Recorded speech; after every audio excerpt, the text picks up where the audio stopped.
Donc, nous sommes live. Donc, bienvenue à cette réunion régulière des comptes unis de Prescott Russell, le 28 avril 2021 à 9h AM. Welcome to this United Counties of Prescott Russell Council meeting, April 28, 2021. J'aurais besoin, pour l'ouverture de la réunion, que chaque membre se présente pour prendre les présences.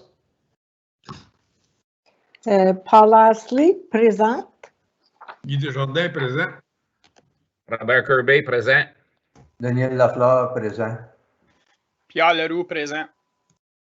Normand Riopel, présent. François Saint-Amour, présent. Donc, merci beaucoup. Donc, on va procéder avec l'item 3, la déclaration d'intérêt pécuniaire. Disclosure of pecuniary interest. Seeing none. L'item 5, adoption des procès-verbaux du Conseil, donc 5.1, qui est la réunion ordinaire du Conseil du 24 mars 2021. Est-ce que Monsieur le Président, oui, allez-y. On oublie le point numéro 4. Ah, l'adoption de l'ordre du jour. Excusez, madame. Donc, j'aurais besoin de quelqu'un proposer et appuyer l'adoption de l'ordre du jour tel que présenté. Proposé par M. Leroux, appuyé par M. Saint-Amour. Tous en faveur? Merci. Donc, excusez. Donc, maintenant, ça va nous emmener au l'item 5.1, réunion ordinaire du Conseil du 24 mars 2021. Donc, vous avez pris connaissance des documents. Est-ce qu'il y en a qui ont des questions, commentaires? Sinon, on va demander pour proposeur puis un appuyeur. Donc, M. Lafleur. Pardon. M. Lafleur propose, M. Saint-Amour appuie? Oui. Tous en faveur? So next item will be petitions, delegations, and presentation, and the item 6.1 is the community safety and well-being plan that was presented to you at the committee of the whole meeting. And if you have any question, you did have time to look and read through the plan. And now Mrs. Jane Torrance and Stephanie Gray, who did work on this community and safety well-being plan, they are both with us today. If you have questions or comment before we go ahead and I guess approve of the plan. Is there any questions, Mr. Leroux? Merci beaucoup. I guess not so much of a question as a statement. I think it was a very well done plan, so thank you very much. I think it highlights the need for us to eliminate that silo mentality and work together as a team. I did see a lot of the word increase in there. So my question is more in regards to, has there been any consideration or cost analysis of what all these steps are going to cost, or is that the next step? Once we accept the plan, then it's up to the counties with all these organizations to start pricing this out. And the reason I'm asking is we have considerable pressures on the United Counties. We have residents coming. We have we have requests for significant funding. We have our own asset management shortfall. So I think our job is to look at it from a global point of view, knowing full well that all these steps might be considerable costs coming our way. So is that the next step, to do a cost analysis, or? So you're addressing your question to the consultants? Well, the consultants are administration. I think that, it's great that we accept this plan, and I think we need to, but I think we have to be cognizant that there's going to be significant financial pressures with this plan in place. I will invite Mr. Parisien maybe to comment, and maybe Mr. Larocque can join in. Good morning, Mr. Warden and Mr. Leroux. I'm not sure exactly what the financial pressures are going to be. I know because the counties were responsible for developing the plan at the time. Council accepted that we do a chargeback to all municipalities. That chargeback can be done through the levy, or it can be done through invoices.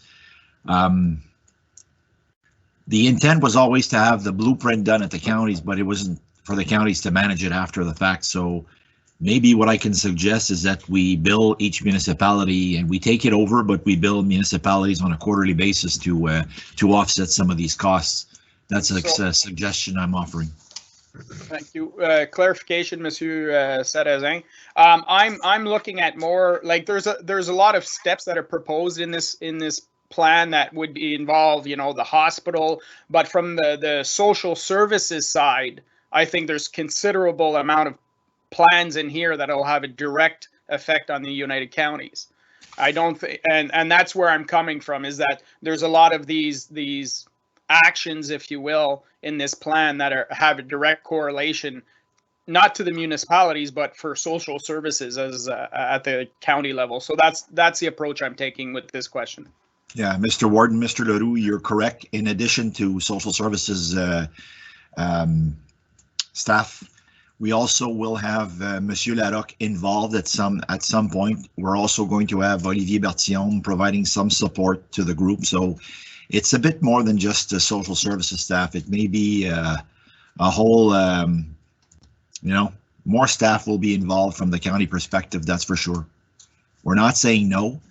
What are those pressures right now? I'm not sure what they are, but even if it was to go back to local municipalities, then maybe our social services staff would have to participate in all 8 municipalities. So possibly that having one plan to manage may actually provide some cost of some human resource efficiencies by not having everyone sit on every local municipality's plan.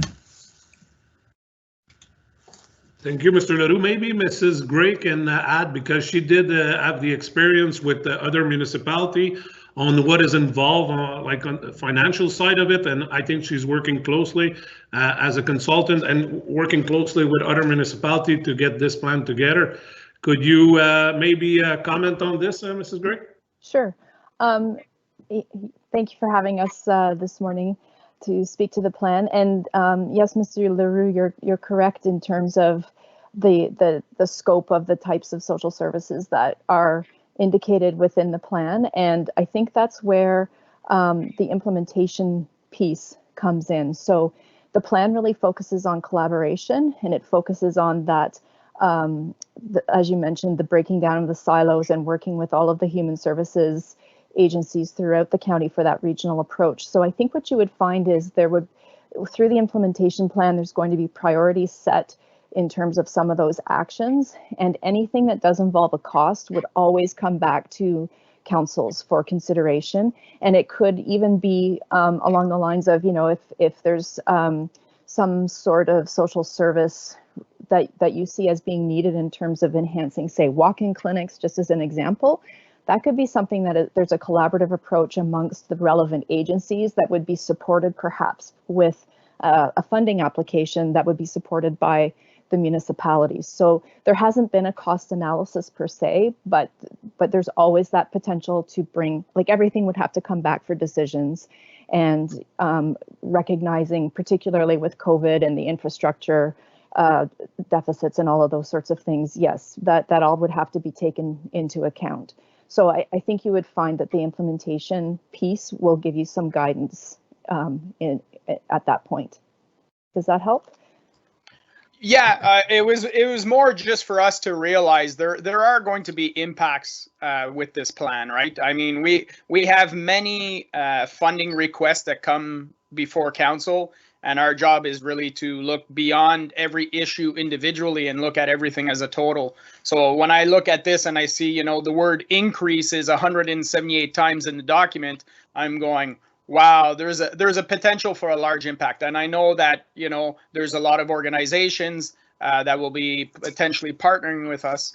And I know that there's a lot of, you know, there's opportunities for grants, but every region in Ontario is going through the same steps right now, and they're all going to be applying for funding. So, you know, it's going to be similar to funding programs right now where, you know, 1 out of every 50 or 100 we actually receive.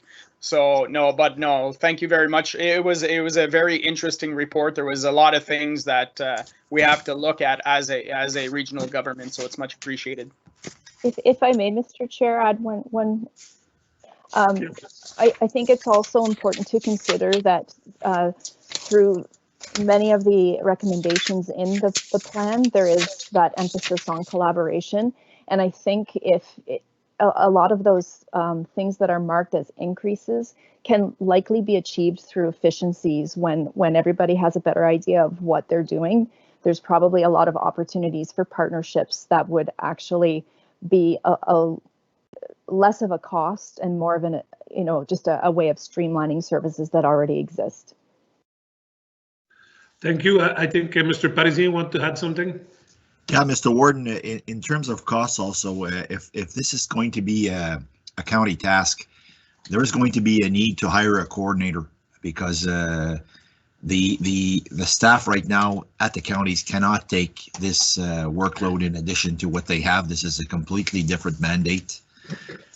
And there is some considerable steps that will be taken in terms of rallying the group, meeting, action items. So there's also the cost of the coordinator to factor into the equation. If I may add to this, I think, even if the United Counties would spend like $30,000 or $40,000 a year for the sake of the, safety and well-being of the community, I think it's a good investment, and we can take the role as leaders for meeting with all these organizations, the service providers. So I think it's more like something that is going to be discussed at the future budget meeting for the next year. I think this year it's the mostly to accept and adopt, and then we'll start working on it as the maybe later in the year. And Monsieur Larocque, would you like to add something to this, Eric? Not even sure if Mr. Larocque is with us today.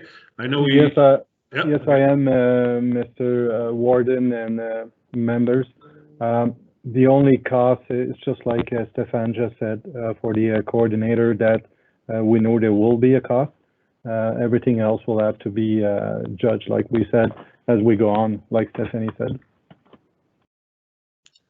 You have anything to add, Mr. Larocque? I know, we had like, I was talking about it and last committee of the whole meeting, and we talked about like hiring maybe somebody to take over, the whole thing. And I was mentioning that they have this program, which is the situation table, that probably they are financed right now through the Hawkesbury Police Board, and eventually they have maybe money until the end of the year, and then after maybe we could use that same group of people and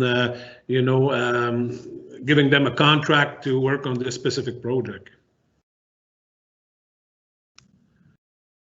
So is there any more questions, or do you want to add to this, Mr. Larocque? No, Mr. Warden and council member, you just said it well. We've got somebody in mind that we've talked about. So like I said, that would be, as we know now, the actual cost that we know, and further on we'll come back to council for sure. All right, is there any more questions or comments for the consultant, Mr. Kirby? Oui. Merci, Monsieur le Président. Yes. When should we expect a few numbers of what might potentially cost to operate this? I think it's good, but I'd also like to see some figures whenever possible. Thank you. I think Mr. Larocque sent us some information about a cost for a presentation to each of the municipality, and then maybe the consultant could tell us more about personalizing this plan. I think at the end of the day, it's pretty much and I might be mistaken, Mrs. Gray, Mrs. Torrance can add to this, but at the end of the day, it's the same plan for all 8 municipalities. It's just we have to really personalize it. I think there's a lot of copy and paste involved in the plan, but I'll let you talk about it. Like, what kind of cost are we looking to get it personalized for each municipality? Is that something you can give us today, Mrs. Gray or Mrs. Torrance?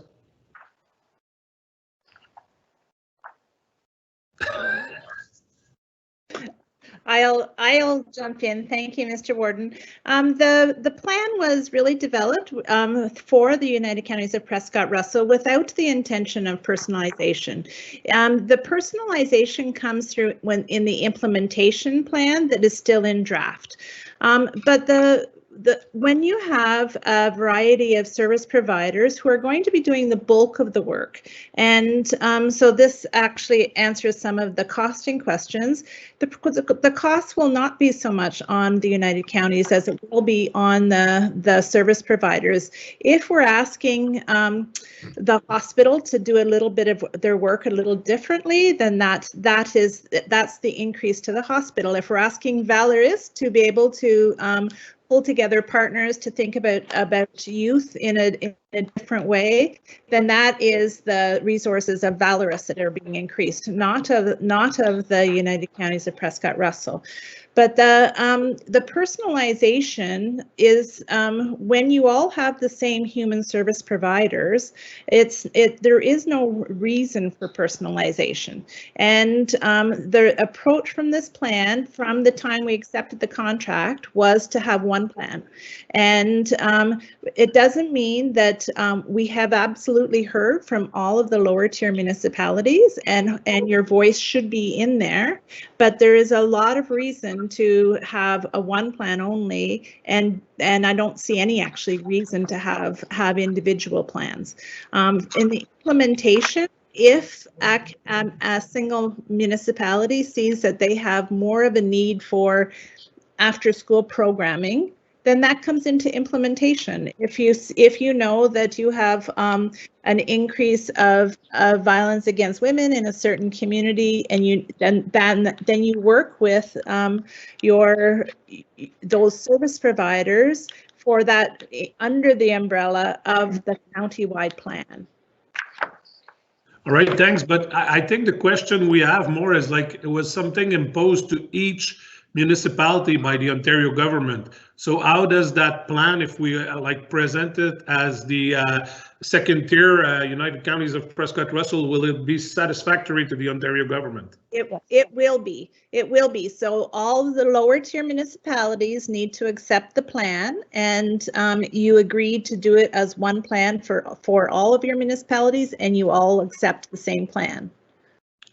Thank you very much for the clarification. I guess that answers a lot of questions. So at the end of the day, bottom line is we have to present. It would be nice if each municipality could schedule a presentation to give their feedback.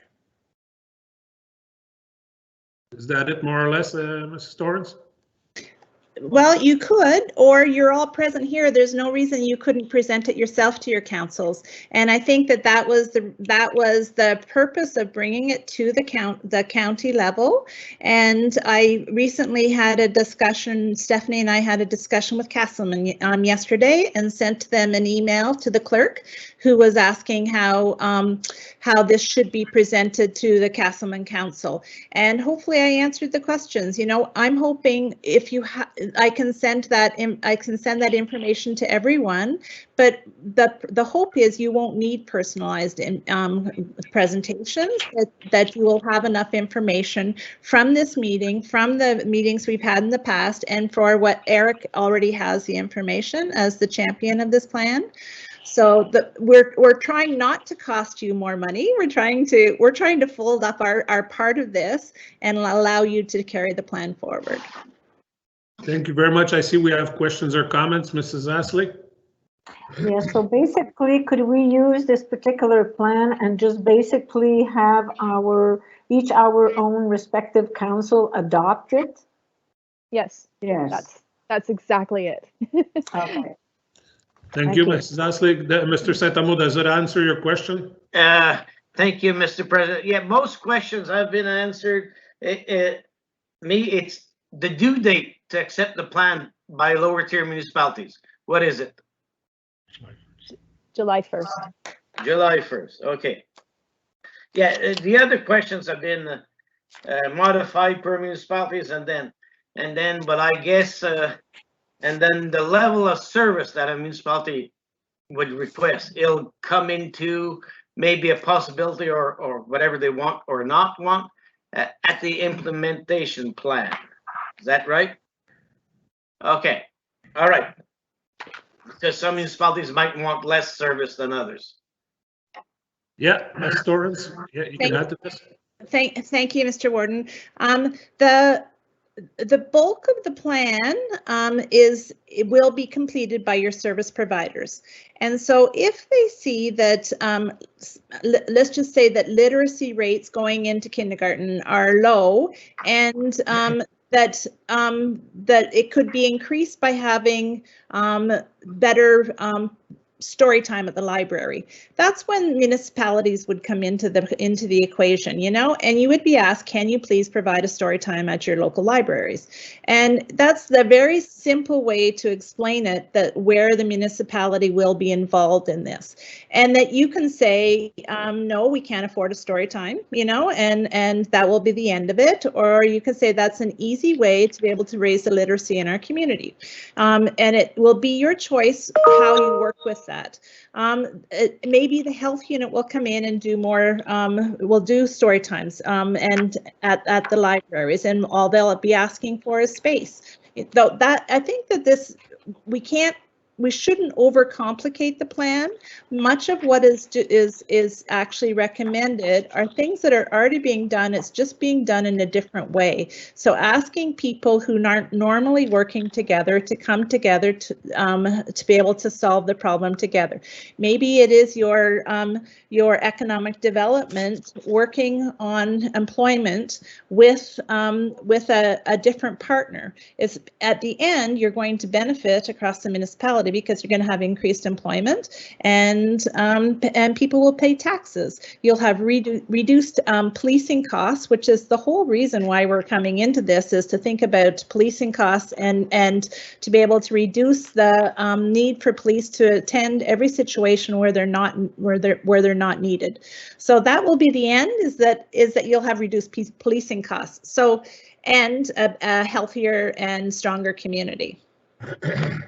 Thank you very much. I think it's a great opportunity for the United Counties of Prescott Russell to be the leader.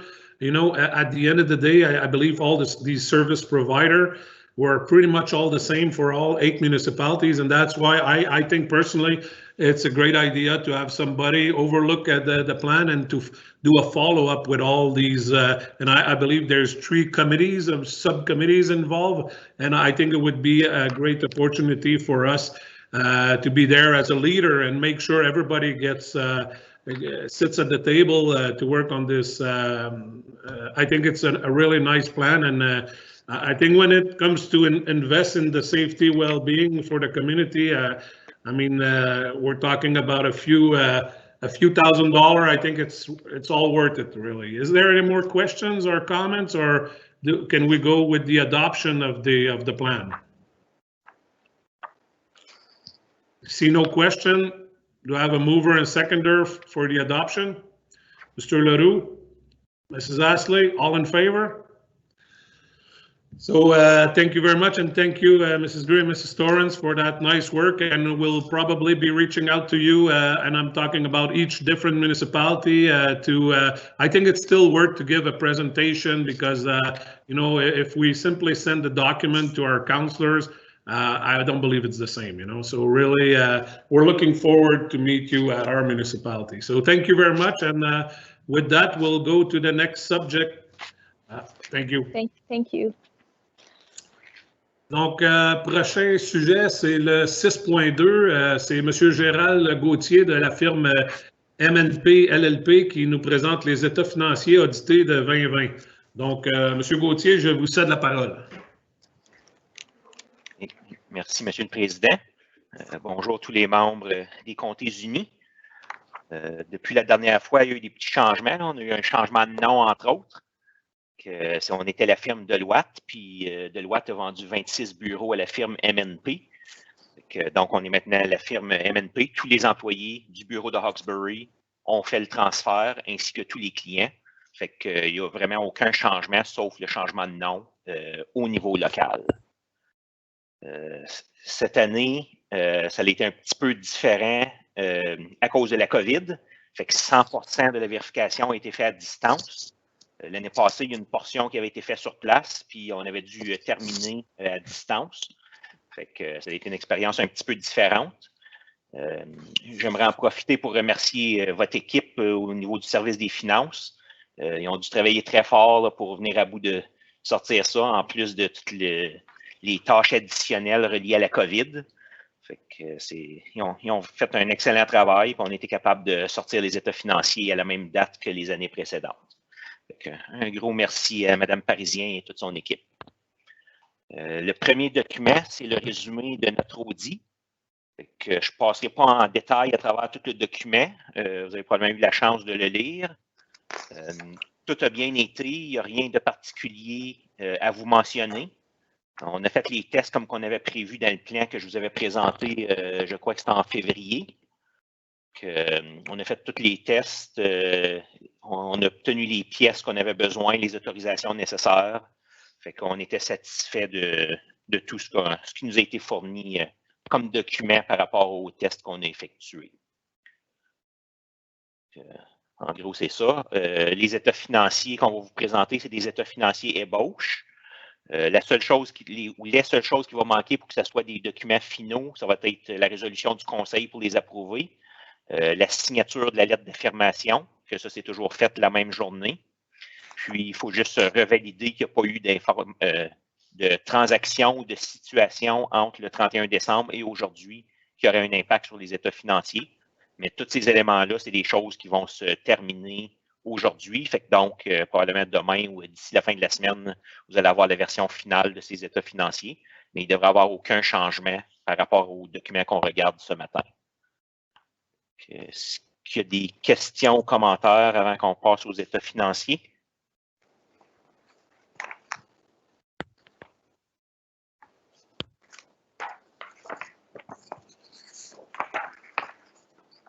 Vous pouvez y aller, M. Gauthier. Je ne pense pas qu'il y ait aucune question, commentaire pour l'instant. OK, parfait. Donc, au niveau des résultats, on va voir un petit peu plus loin que vous avez réalisé un surplus durant l'année. Mais il faut quand même faire attention, ce n'est pas nécessairement un surplus parce qu'il y a certaines dépenses ou certains projets qui n'ont pas été réalisés dans l'année, mais qui devront être réalisés dans les années futures. Fait que les argents qui avaient été mis de côté pour ces fins-là vont devoir être utilisés pour ce qui avait été prévu initialement. Fait que ce n'est pas le plein montant du surplus qu'on va voir tantôt là, qui est vraiment un surplus qui peut être utilisé à des nouveaux projets. Certaines des raisons pourquoi il y a eu un surplus, il y a, entre autres au niveau des déplacements. À cause de la COVID, il y a eu beaucoup moins de rencontres en personne. Fait que les déplacements ont été réduits beaucoup. Les formations également. Souvent, les employés devaient se déplacer pour aller à des formations. Fait qu'il y avait des coûts reliés à ça. Mais là, il y a plusieurs formations qui ont été annulées, puis d'autres formations qui étaient à distance, donc beaucoup moins de dépenses. Il y a des projets qui avaient été prévus et qui n'ont pas été réalisés à cause de la COVID. Puis finalement, au niveau des salaires, quand il y a certains postes qui devenaient vacants, le processus pour réembaucher était beaucoup plus long à cause du processus d'entrevue et tout ça à distance. Fait que c'est certains des facteurs qui ont mené au surplus qu'on va voir tantôt. Si on regarde à l'état des résultats, au niveau des revenus, vous aviez budgété 115 millions. Quand on regarde le budget, ça c'est toujours le budget initial et non le budget révisé que vous avez approuvé plus tard à l'automne durant l'année 2020. C'est vraiment ce qui avait été établi en début d'année puis qui a servi pour déterminer les taux de taxes. Fait que vous aviez budgété 115 millions, puis au réel, c'est 120 millions de revenus qu'il y a eu. Au niveau des charges, vous aviez budgété 107 millions, puis le montant réel a été de 102. Donc, il y a un excédent de 17,8 millions, mais ça, c'est consolidé. Quand on va arriver à l'annexe 3, plus loin dans les états financiers, on va vraiment voir le détail du surplus d'opération pour l'année. À la page suivante, on a l'état de la situation financière. On voit vos actifs financiers qui sont maintenant rendus à 69 millions, les passifs à 27 millions. Puis en bas, dans les actifs non financiers, il y a vos immobilisations corporelles à 112 millions, les stocks et les frais payés d'avance. En tout, il y en a pour un total de 114 millions. Puis on voit les excédents accumulés de 156 millions qui correspondent aux chiffres de la page précédente. Ça inclut toutes vos immobilisations, les véhicules, les routes, tous les équipements que les comtés appartiennent. Et encore une fois, à l'annexe 3, on va voir le détail tantôt. La page suivante, c'est la variation des actifs nets. Ça, c'est un chiffre qu'on voyait tantôt à l'état de la situation financière de la page précédente. Fait qu'on vient expliquer ce qui l'a fait varier. Les plus gros montants, c'est l'excédent de 17 millions, les amortissements de 8 millions et les acquisitions d'immobilisation de 16 millions. Au niveau des acquisitions, vous voyez qu'il y a une grosse différence avec le 23 millions qui avait été budgété. Au niveau des projets capitaux, souvent, c'est difficile de savoir à quel moment exactement que le projet va être terminé. Fait que, il y a des travaux qui n'ont pas été réalisés et qui vont se poursuivre en 2021. Fait que c'est pour ça que le chiffre est beaucoup plus bas. Ensuite, à la page suivante, on a l'état des flux de trésorerie. C'est pour expliquer l'augmentation au niveau de l'encaisse. On voit que les activités de fonctionnement ils ont généré des entrées de fonds de 25 millions. Vous avez dépensé 13 millions ou que vous avez investi en immobilisation. Puis, vous avez remboursé 302 000 sur les dettes. Ça a fait une augmentation de l'encaisse de 12 millions. Au niveau des notes, les méthodes comptables, c'est très similaire à l'année passée. On ne passera pas à travers, sauf si vous avez des questions. À la note 3, on a de l'information au niveau des avantages à l'emploi. On voit que le montant de 4,7 millions, il y a des congés de maladie à 62 000, des vacances à payer à 1,7 million et une provision pour le WSIB ou la Commission de santé et sécurité professionnelle à 2,9 millions. Puis par la suite, on présente certaines informations statutaires qui doivent être dans les états financiers. À la note 4, on a le détail de vos emprunts. Il y a une hypothèque à 6 000 $. Il y a des débentures au niveau du logement social pour 589 000. Puis, il y a un contrat de location-acquisition qui est nouveau dans l'année. Fait qu'il reste un solde de 3 millions à payer sur cette obligation-là. À la page suivante, on voit les remboursements de capital pour les 5 prochaines années. Ensuite, la note 6, on a des fonds en fiducie. C'est des fonds que vous gérez pour les résidents de la résidence Prescott Russell. Au 31 décembre, il y a 60 000 $ que vous aviez en banque qui appartenaient aux résidents. Au niveau du régime de pension Homers à la note 7, on voit que vous avez contribué pour 398 employés pour un total de 2,5 millions de dollars. Ensuite, la note 8, on parle d'éventualité. Donc, on dit qu'il y a des poursuites contre les comtés unis. Puis, normalement, la majorité de ces poursuites-là sont couvertes par les assurances. Fait que si jamais il y a des montants à payer par les comtés, mais ça va être constaté dans l'année où vous allez avoir l'obligation de faire les versements. À la note 9, il y a des engagements, des contrats de location que vous avez. En tout, il y en a pour 94 millions. Puis on voit pour les 5 prochaines années les montants à payer et les montants après 2025. La note 11, on parle de droits contractuels. C'est des contrats que vous avez signés, mais ça, c'est des revenus que les comtés unis vont recevoir. On parle d'entente de location jusqu'en 2025 à 1,7 million de revenus qui vont être constatés. Il y a des ventes de bois qui vont jusqu'en mars 2022 pour 269 000, puis des revenus reliés à l'érablière pour les 12 prochaines années pour un montant d'un peu plus de 100 000 $. Ensuite, les annexes 1 et 2, on a les immobilisations corporelles, fait que ça, c'est tous vos terrains, bâtiments, véhicules, équipements, les chemins, les ponceaux, autres, puis des travaux en cours. Fait que c'est tout divisé par ces catégories-là, puis on voit les coûts et les amortissements cumulés, ce qui avait été pris dans les années passées et ce qui a été pris durant l'année courante. Et ensuite, l'annexe 2, c'est les mêmes informations, sauf que c'est présenté par département. L'annexe 3, on parle de l'excédent accumulé. C'est cette annexe-là que j'avais fait référence tantôt. Fait que votre 156 millions d'excédent accumulé, il est composé de 47 millions de réserves et fonds réserves. Il y a quand même eu une augmentation de 13 millions par rapport à l'an passé. Puis, il y a un montant de 108 millions investis dans les immobilisations corporelles. Les comtés ont toujours la pratique, quand on arrive en fin d'année et qu'il y a un surplus, le surplus est déposé dans les différentes réserves.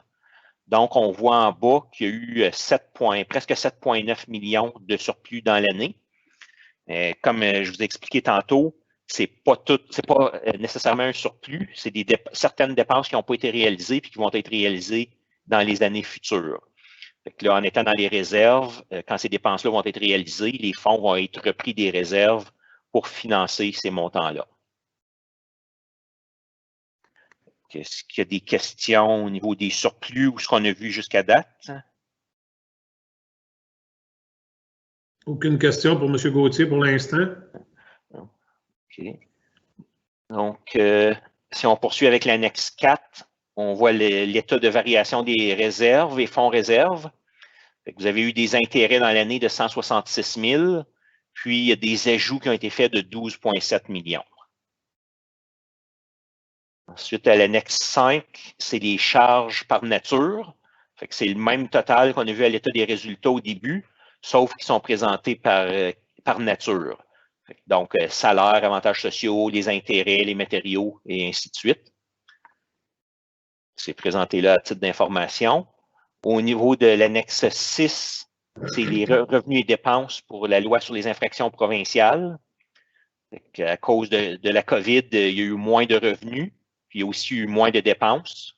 À la fin d'année, il n'y a aucun montant qui reste au comté. Le surplus est tout redistribué aux différentes municipalités. Pour l'année, il y a 295 000 qui vont être répartis entre les 8 municipalités. Ensuite, on arrive à l'état financier des fonds en fiducie pour la résidence.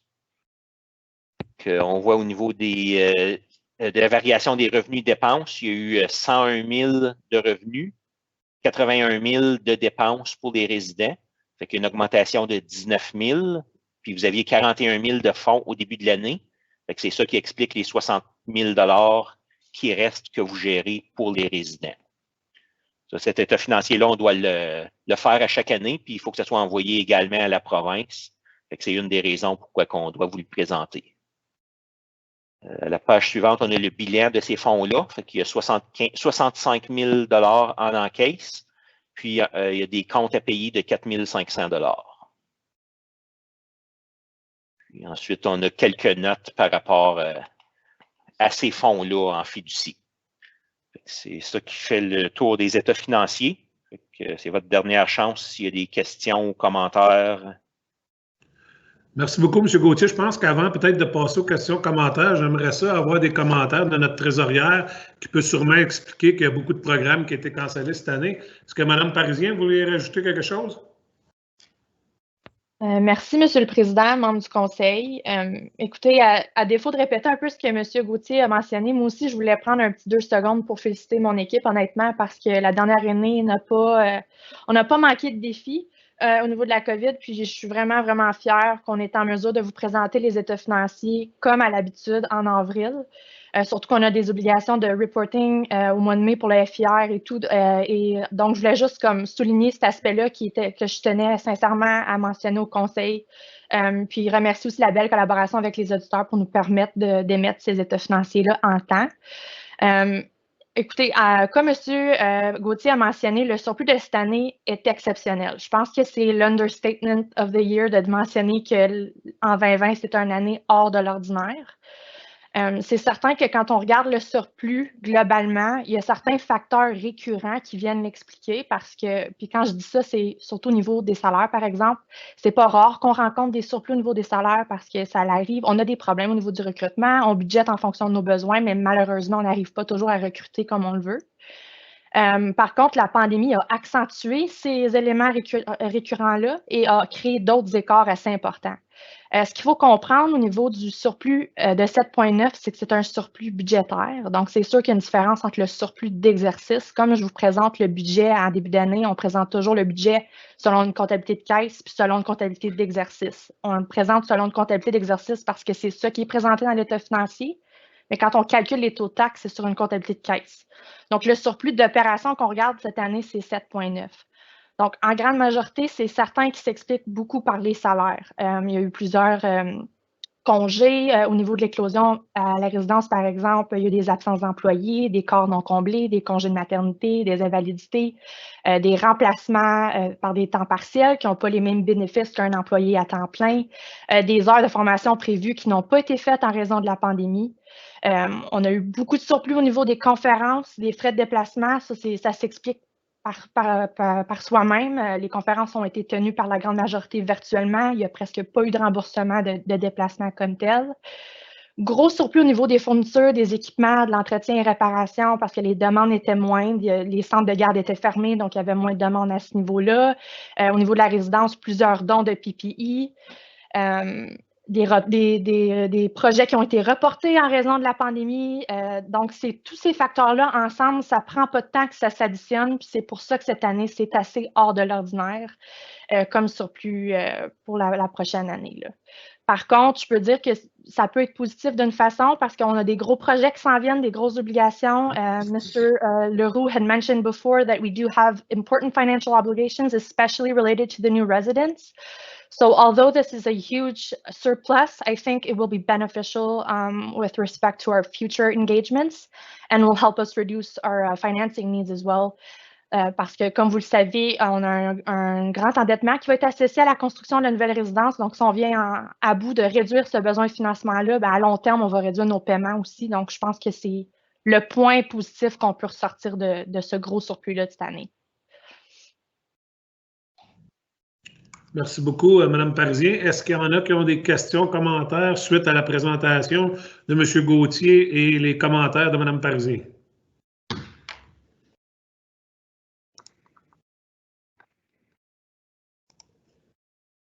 Donc, aucune question. Donc, j'aurais besoin d'un proposeur et un appuyeur pour recevoir les états financiers vérifiés pour l'exercice du 31 décembre 2020. Donc, M. Saint-Amour, M. Lafleur, tous en faveur?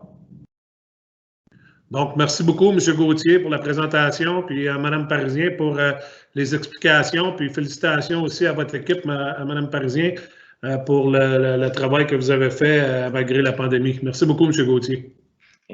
Merci. Bonne fin de rencontre. Merci. Donc, on va passer au prochain sujet qui est rapport des départements. Donc, on a simplement le rapport des finances à 7.1.1, c'est les comptes du mois. Donc, vous avez pris connaissance des comptes du mois. Est-ce qu'il y a des questions, commentaires pour notre trésorière? Aucune? Donc, je vais demander à Mme Cadieux de lire la résolution, puis ensuite, je vais demander à quelqu'un de proposer puis d'appuyer. Mme Cadieux, vous voulez nous lire la résolution? Oui. Donc, il soit résolu que le Conseil autorise et ratifie la liste des salaires, des avantages sociaux et des comptes payés pour le mois de février 2021 comme suit. Total des salaires, 2 239 254 Avantages sociaux, 687 432,26 Total des comptes Visa, page 1 à 2, item 1 à 6, au montant de 408 335,3 Et total des comptes généraux, page 1 à 4, item 1 à 70, au montant de 2 069 975,56 Donc, merci beaucoup, Mme Cadieux. J'aurais besoin d'un proposeur et un appuyeur. À moins qu'il y ait des questions. M. Leroux, vous proposez ou vous avez une question? Propose. Donc, j'aurais besoin de quelqu'un pour appuyer. M. Desjardins. Donc, tous en faveur? Excellent. Donc, ceci nous emmène au rapport des comités permanents et consultatifs aux items 8 de 8.1 à 8.5. On va commencer avec 8.1 qui est le comité de gestion des mesures d'urgence, rapport en date du 25 juin et du 20 août. Donc, vous avez les deux rapports qui sont là en anglais et en français. Est-ce qu'il y a des questions, commentaires sur ces rapports-là des mesures d'urgence? Aucune? Donc, j'aurais besoin de proposer un appuyeur pour recevoir les rapports. Donc, M. Kirby, Mme Astley, tous en faveur? On va passer à l'item 8.2 qui est comité des services d'urgence, rapport en date du 24 mars 2021. Donc, encore là, vous avez pris connaissance. Est-ce qu'il y a des questions, commentaires sur le rapport des services d'urgence? Sinon, j'aurais besoin d'un proposeur et un appuyeur. Proposé par M. Desjardins, appuyé par Mme Astley, tous en faveur? Donc, next item is item 8.3, Committee of the Whole report dated April 14, 2021. So once again, you got the report that is there. I need a mover and seconder, or if there's any question on it, now is the time to ask the question. If not, like, I need a mover and seconder. Moved by Mr. Leroux, seconded by Mr. Lafleur. All in favor? So next item is 8.4, Public Works Committee report dated April 14th, 2021. So once again, you have the report there. If there's no questions or comment from the council members, we will get like moved and second. Need a mover and seconder. Moved by Mr. Riopel, seconded by Mr. Leroux. All in favor? Donc, prochain item est l'item 8.5, Comité d'urbanisme et de foresterie, les rapports en date du 20 avril 2021. Donc, encore une fois, les rapports sont là. S'il n'y a pas de questions, commentaires, ça va être juste... Oh, je pense que je vais demander, parce qu'on a une résolution spéciale. M. Kirby, vous avez-vous une question ou c'était pour proposer? Pour proposer. OK. Est-ce que Mme Cadieux, vous voulez lire la résolution avant qu'on aille de l'avant que... La proposition, parce qu'il y a comme une recommandation là-dedans que ce serait important de mentionner. Oui, je peux lire la recommandation, mais elle découle essentiellement du rapport du comité d'urbanisme, mais je peux la lire, oui. Donc, qu'il soit résolu que le rapport du comité d'urbanisme et de foresterie en date du 20 avril 2021 et la recommandation suivante qui en découle soit adoptée telle que présentée.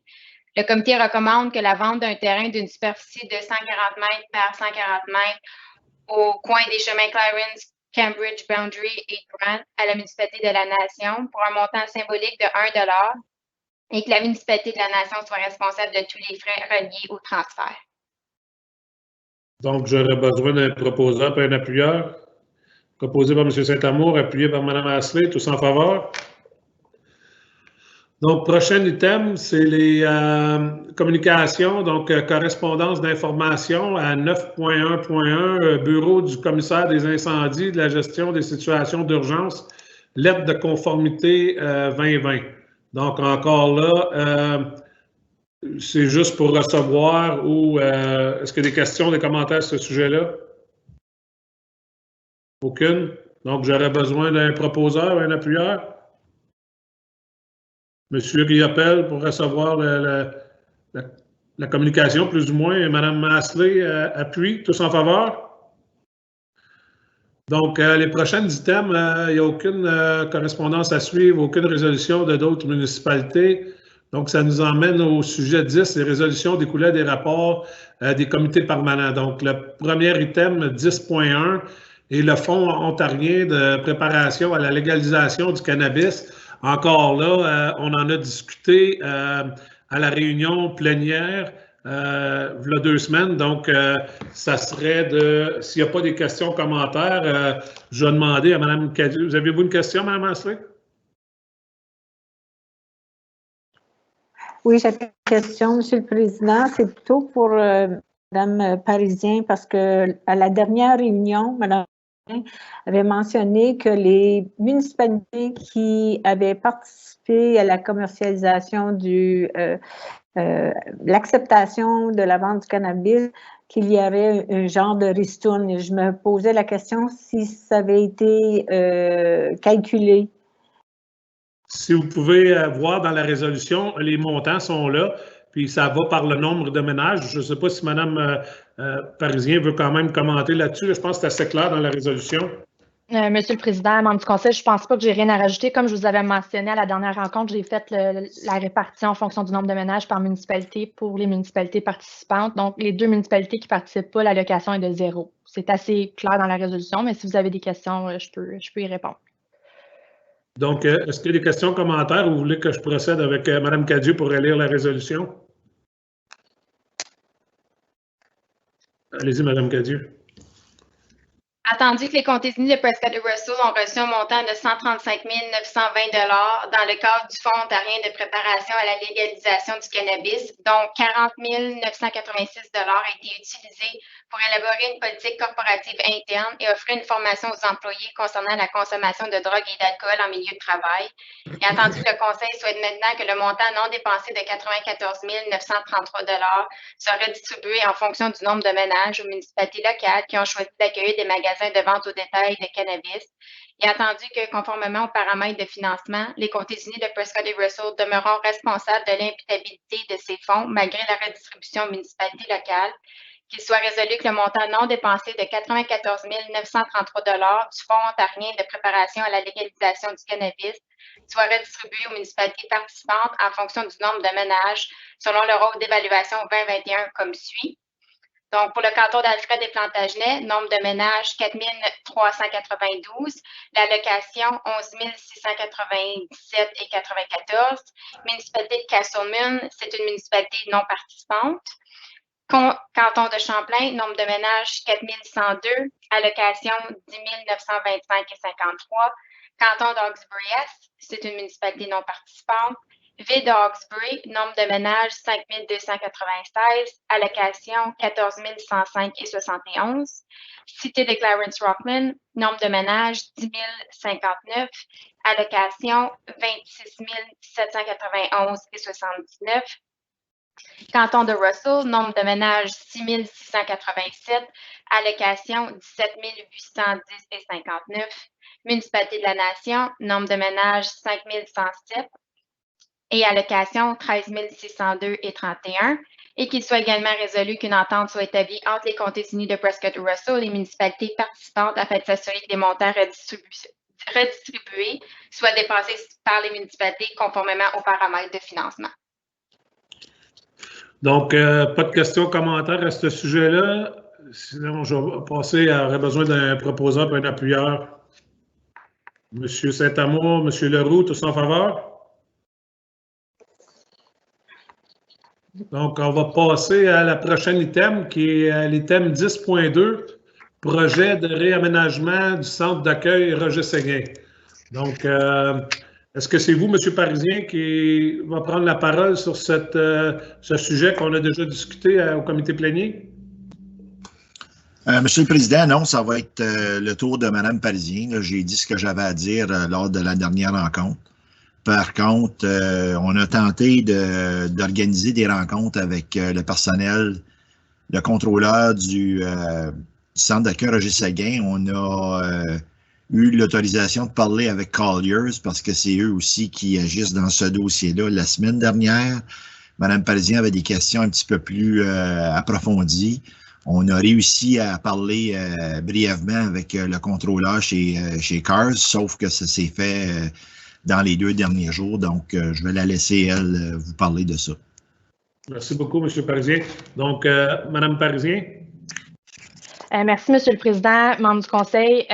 Essentiellement, je sais que le Conseil souhaiterait entamer ou adopter une résolution le plus rapidement possible. Par contre, je dois vous avouer qu'il me faudrait plus de temps pour être en mesure de vous émettre une recommandation financièrement responsable. J'ai vraiment besoin de plus de détails par rapport aux données financières pour le projet puis la viabilité financière de ce projet-là. J'ai certaines inquiétudes qui n'ont pas encore été répondues et donc j'aimerais ça que le Conseil m'accorde un peu plus de temps pour être en mesure de vous émettre une recommandation qui a du sens avec laquelle que je suis confortable.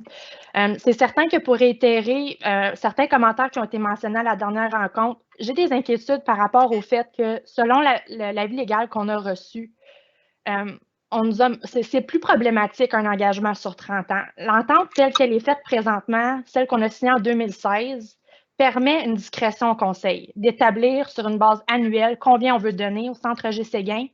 Je suis du même avis que l'avis que de adviseur légal qu'un Conseil futur devrait avoir la possibilité d'établir les niveaux de financement futurs. Et la recommandation légale qu'on a eue, ce serait d'inclure une clause dans le contrat qui dirait que l'engagement qu'on a serait conditionnel à l'adoption des conseils futurs. Puis ma crainte, c'est qu'une institution financière prêteuse dans le cadre de CARS n'accepterait peut-être pas cette volatilité-là ou cette incertitude rattachée à l'engagement qu'on est en mesure de faire. Puis je pense que si un futur conseil résiliait une entente à long terme avec CARS, ça pourrait avoir des effets assez catastrophiques là, quant aux capacités de l'organisme à remplir ses obligations financières par rapport au projet. Mais comme je vous dis, il me manque des informations, c'est des idées, c'est des présomptions que j'ai basées sur l'information que j'ai obtenue. L'autre crainte aussi que j'ai un petit peu, c'est le manque à gagner qu'on nous a présenté 2 semaines dernières repose sur certains facteurs hypothétiques également. Donc, j'ai besoin d'un peu plus de confort, un peu plus d'assurance raisonnable que CARS est en mesure de faire face un peu aux risques associés au projet comme tel. Puis aussi, ça, je pense que vous êtes très au courant, puis on l'a mentionné également, la construction de la nouvelle résidence, c'est un gros projet pour les Comtés-Unis. Bien qu'on a une part de compte à peu près dans la résidence qui s'établit à peu près 5 millions dans les dernières années, la dette qui va être associée à la construction de la nouvelle résidence va augmenter la part municipale au niveau des Comtés-Unis. Puis ça, c'est un risque qu'on doit faire face. Il faut trouver une façon de financer ça. C'est certain que le modèle financier, on le met à jour avec les hypothèses les plus raffinées possibles, mais ça reste que c'est des hypothèses et tant qu'on ne sera pas opérante, on ne saura pas exactement ce que ça coûte opérer cette nouvelle résidence. On a une bonne idée. C'est certain qu'on a des bonnes hypothèses et des bons fondements au niveau de nos calculs, mais il y a toujours une marge d'erreur. Ça, c'est un risque. Il faut qu'on soit conscient de ça également. And like it was mentioned at the last meeting as well, with respect to the asset management plan, we have important financial obligations to rehabilitate our infrastructure, and we're not able to meet those expectations within our plan. We have an important backlog. The backlog wasn't updated as per last year. À chaque année, en vertu de notre politique, on doit vous le mettre à jour en juin ou en juillet, mais c'était de 25 millions. C'est important. On a des infrastructures à réhabiliter. Donc, tout ça pour vous dire, je pense que vous êtes très au courant qu'on a des obligations financières importantes qui nous attendent. Puis il y a certaines incertitudes par rapport à la demande qui nous a été avancée 2 semaines passées que j'aimerais répondre avant de vous avancer une recommandation. Donc, ce que je vous demande, c'est un peu de temps, essentiellement. Merci beaucoup, Mme Parisien. M. Desjardins, vous avez un commentaire? Est-ce que 2 semaines serait assez, Mademoiselle Parisien? Monsieur le Président, Monsieur Desjardins, j'ai envoyé mes questions hier, donc je présume que Monsieur Marleau va me répondre bientôt. Là. Il prend normalement pas beaucoup de temps là, à me revenir. J'anticipe peut-être que 2 semaines serait suffisant. Je le souhaite en tout cas dans l'optique que CARS est en mesure de me fournir les réponses à mes questions. Mais ça devrait être raisonnable basé sur mes échanges avec Monsieur Marleau. OK, merci. Donc, est-ce qu'il y a d'autres questions, commentaires à ce sujet-là, M. Leroux? Merci beaucoup. Juste clarification, on va avoir les réponses, l'information dans 2 semaines, mais la décision, ça serait juste à la prochaine réunion régulière à la fin du mois. Il faut juste faire certain que c'est ça. C'est où on regarde à faire une réunion spéciale juste pour adapter dans 2 semaines. Je voulais juste clarifier avec M. Desjardins. Donc, qu'est-ce que vous, M.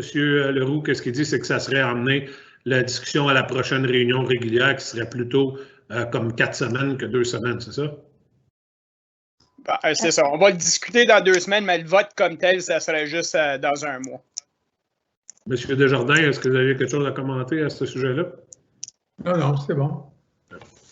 Donc, est-ce qu'il y a d'autres questions, commentaires? Donc, je pense que Mme Cadieux, juste pour m'éclaircir, c'est juste donner la directive de continuer à plus ou moins recueillir de l'information pour pouvoir en discuter à une réunion future, c'est ça? Monsieur le Président, c'est exact. Vous pouvez demander un vote pour simplement reporter le point à la prochaine réunion plénière, étant donné que la trésorerie a besoin d'informations supplémentaires dans le dossier. Donc, s'il n'y a pas de commentaires ou questions, je vais prendre un proposeur et un appuyeur pour aller de l'avant à M. Kirby puis M. Desjardins. Tous en faveur? Excellent. Donc, le prochain item, 11, avis de motion, de résolution écrite par des membres, il n'y en a pas. Donc, ceci nous emmène au point 12, période de questions aux chefs de département. Donc, est-ce qu'il y en a des membres du conseil qui ont des questions pour les chefs de département? Je pense qu'on ne mettra pas trop de pression sur les chefs de département aujourd'hui. On n'a pas beaucoup de questions. Donc, si c'est le cas, s'il n'y a pas de questions, on va passer aux prochains items, qui est les règlements. Il n'y en a pas. Donc, ceci nous emmène à la portion huis clos pour traiter de sujets confidentiels. Donc, j'aurais besoin d'un proposeur pour sortir de la réunion et aller à huis clos. Monsieur Saint-Amour, Mme Asselé, tous en faveur? Donc, on va aller à la portion de réunion huis clos, puis on va revenir par la suite pour passer le règlement de ratification, puis quelques annonces.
Donc, je ne sais pas si tous les membres, M. Saint-Amour, je ne vois pas tous les membres à cause qu'on n'a pas l'écran plein. Il nous manque M. Kirby. OK. Excellent. Il est maintenant joint à la rencontre. Donc, on peut résumer avec la rencontre, avec les règlements de ratification? Monsieur le Président, on aurait une résolution pour 14.1, 2 et 3. Ah, excusez. OK. Donc, 14.1, le procès verbal de la réunion ordinaire du Conseil à huis clos du 24 mars. Besoin d'un proposant et un appuyeur. Monsieur Lafleur, Monsieur Kirby, tous en faveur. Donc, rapport du huis clos 14.2 du comité planier du 14 avril. Besoin aussi d'un proposant et un appuyeur. Madame Asselin, Monsieur Leroux, tous en faveur. Puis, 14.3, rapport confidentiel RH 002-2021. Besoin aussi d'un proposant et un appuyeur. Donc, Monsieur Saint-Amour, Monsieur Riopel, tous en faveur. Puis, 14.4, en réalité, quelle sorte de résolution qu'on regarde pour ça, Mme Cadieux? Monsieur le Président, on n'a pas besoin de résolution pour 14.4. Excellent. Donc, ceci nous amène au règlement de ratification 2021-13. Donc, est-ce que vous voulez lire la résolution, Mme Cadieux, avant qu'on aille de l'avant avec un appuyeur, un proposeur et un appuyeur?